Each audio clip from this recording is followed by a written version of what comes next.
For the past several months, Wartburg students have been raising money for Dance Marathon, and tomorrow all their hard work will pay off. Joining me this morning are the two co-directors of Wartburg College Dance Marathon, Annie Buscher and Anna Latcham. Thanks for joining me this morning. Yeah.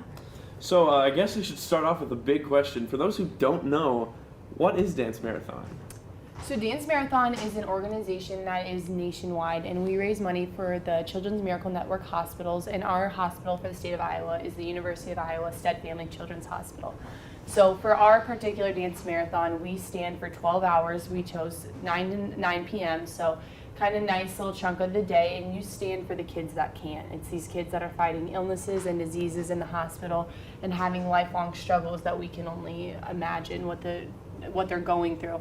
So we kind of stand for the kids who can't, and we dance for more tomorrows and more birthdays and all those things. And it's a nationwide movement that we've seen across colleges and high schools, and middle schools have even picked up on it too. So it's really making a difference in the lives of children at these hospitals. Cool. So your big event is tomorrow. You had your push day yesterday. Can you talk a little bit about that? Yeah, so yesterday we had our push day. We released it on Wednesday night, and so for 24 hours from midnight to midnight, we challenged all of our dancers to get two $20 donations in honor of the 20 miracle families that we have. And it was a really exciting day. We actually raised over $13,000 in 24 hours. That's awesome. So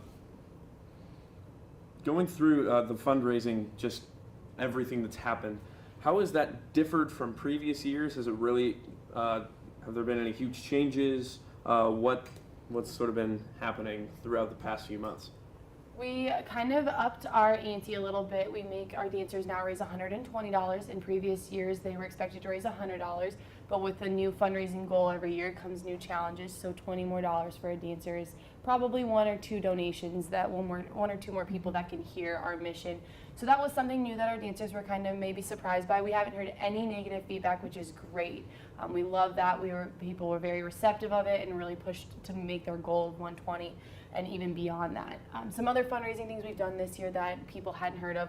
We did a rake-a-thon, so for 2 Saturdays we raked yards. That was a huge fundraiser for us. We were even surprised by some of the donations. We asked for free will donations, no matter the yard size, and people were very generous and very giving of their donations. So it was great, and they got their yards raked for free, or not for free, but by some great college kids, and they didn't have to do it.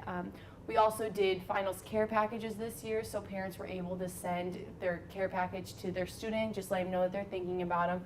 And this had food, it had some drinks in it and that kind of stuff, just kind of comfort items during that stressful finals week. So those were 2 new projects that we really enjoyed this year, and we hope to see increase next year even. That's pretty cool. So what's all going on tomorrow? So tomorrow is a big day. We have a lot of different activities. We have laser tag coming in for all of our participants. There'll be a dodgeball tournament. We feed all of our participants, so we have Buffalo Wild Wings, Pancheros, Pizza Ranch Pizza, everything like that. We're having people donate their hair as well. LaJames College is coming and donating hair to go to wigs for cancer patients. But yeah, just a lot of activities. Stay busy for the entire 12 hours. Sounds like an awesome time. Can people still donate during this? Yes, for sure. People can donate through 9 p.m. tomorrow night, right before our tote board goes up and we see just how much we've raised. Sweet. So after the event happens tomorrow, what happens going forward for the rest of the year and going into next year? Well, our executive team this year comprises a lot of seniors, so we're kind of in that transition phase where we need to bring the young kids in and kind of get them introduced to what an executive panel looks like for such a lucrative organization. So we kind of plan on having our executive applications are actually already open right now, and then we leave them open after the event too, because that adrenaline kind of can spark a few people that maybe weren't thinking about the executive team, and they're like, this is something I want to be involved in.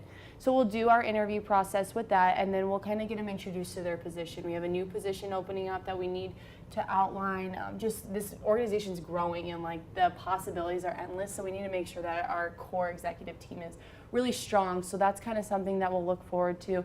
And even potential new fundraisers that we need to establish for next year and get on the calendar this year. Some of our mini marathons that we pair with, the schools kind of like to know the year before when they're planning the next academic year.